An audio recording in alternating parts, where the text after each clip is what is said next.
जय माँ शाकंभरी देवी। पूर्व काल में रुरु के दुर्गम नाम से विख्यात महाबली पुत्र ने ब्रह्मदेव के वरदान से चारों वेदों को प्राप्त कर लिया। वह देवगणों से भी अजय बल प्राप्त कर पृथ्वी तल पर बहुत उपद्रव करने लगा, जिससे स्वर्ग में देवता भी कांप उठे। उस समय वेदों के नष्ट हो जाने से सारी क्रियाएं नष्ट हो गईं और देवताओं सहित ब्राह्मण दुराचारी हो गए।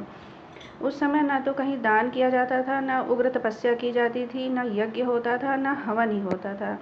उससे पृथ्वी पर 100 वर्षों की अनावृष्टि हुई।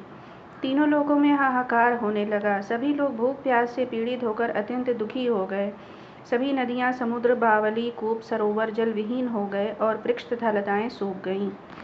तब दीन चित्त वाली प्रजाओं की महान विपत्ति देखकर देवता योग माया महेश्वरी के शरण में गए। देवगण बोले, हे महामये, आप अपनी समस्त प्रजाओं की रक्षा करें और अपने क्रोध को दूर करें, अन्यथा सभी लोग अवश्य ही नष्ट हो जाएंगे। हे कृपा सिंधु, हे दीन बंधु, जिस प्रकार आपने दैत्य शुंभ, महाबलशाली निशुंभ, धूम्राक्ष, चंड, मुंड, महाबली रक्तबीज, मधुकैटभ तथा महिषासुर का वध किया था, उसी प्रकार शीघ्र इसका भी वध कीजिए। बालकों से तो अपराध पद पर होता है, केवल माता के अतिरिक्त लोक में उसे कौन सह सकता है। हे देवी, जब जब देवगणों और ब्राह्मणों को दुख हुआ तब तब आपने अवतार लेकर उन लोगों को सुखी बनाया है। उन देवताओं के इस दीन वचन को सुनकर कृपामयी भगवती ने उस समय अनंत नेत्रों वाला अपना स्वरूप दिखाया। वे प्रसन्न मुख कमल वाली थीं और चारों हाथों में धनुष, बाण, कमल तथा नाना प्रकार के फल मूल धारण की हुई थीं। अपनी प्रजाओं को दुखी देखकर करुणा भरे नेत्रों वाली वे व्याकुल होकर लगातार 9 दिन एवं 9 रात्रि तक रोती रहीं। उस समय वे नेत्रों से हजारों जलधाराएं बहाने लगीं। उन धाराओं से सभी लोग तथा समस्त औषधियां तृप्त हो गईं।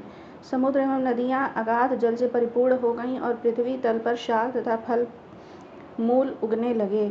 भगवती शुद्ध हृदय वाले महात्मा पुरुषों को अपने हाथों में रखे हुए फल बांटने लगीं।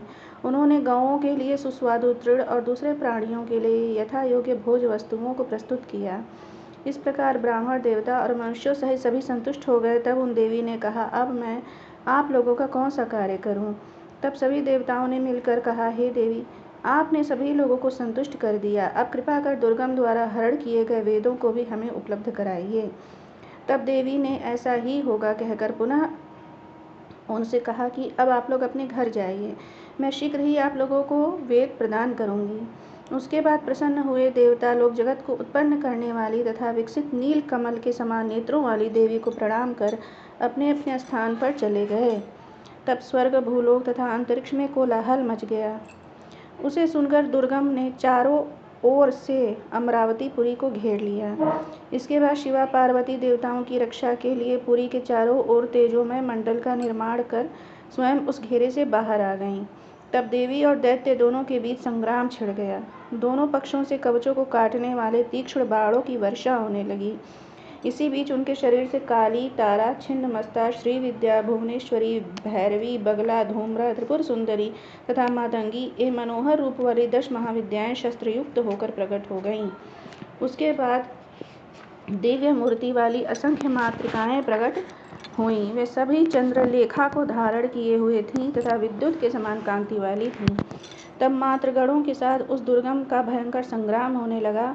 उन देवियों ने रुरुपुत्र दुर्गम की 100 अक्षौहिणी सेना नष्ट कर दी। तब उन्होंने अपने त्रिशूल की धार से उस दैत्य पर प्रहार किया और वह उखड़े हुए मूल के वृक्ष के समान पृथ्वी पर गिर पड़ा। इस प्रकार दुर्गम नामक असुर को मारकर उससे चारों वेदों को लेकर ईश्वरी ने देवताओं को दे दिया। देवता बोले, हे अंबिके, हम लोगों के लिए आपने अनंत नेत्रों वाला स्वरूप धारण किया, अतः मुनि लोग आपको शताक्षी कहेंगे। आपने अपनी देह से उत्पन्न शाकों द्वारा लोगों का भरण पोषण किया है, अतः आपका शाकंभरी नाम विख्यात होगा।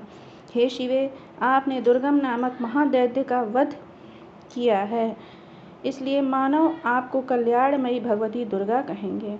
हे योगनिद्रे, आपको नमस्कार है। हे महाबले, आपको नमस्कार है। हे ज्ञान प्रदे, आपको नमस्कार है। आप विश्व माता को बारंबार नमस्कार है।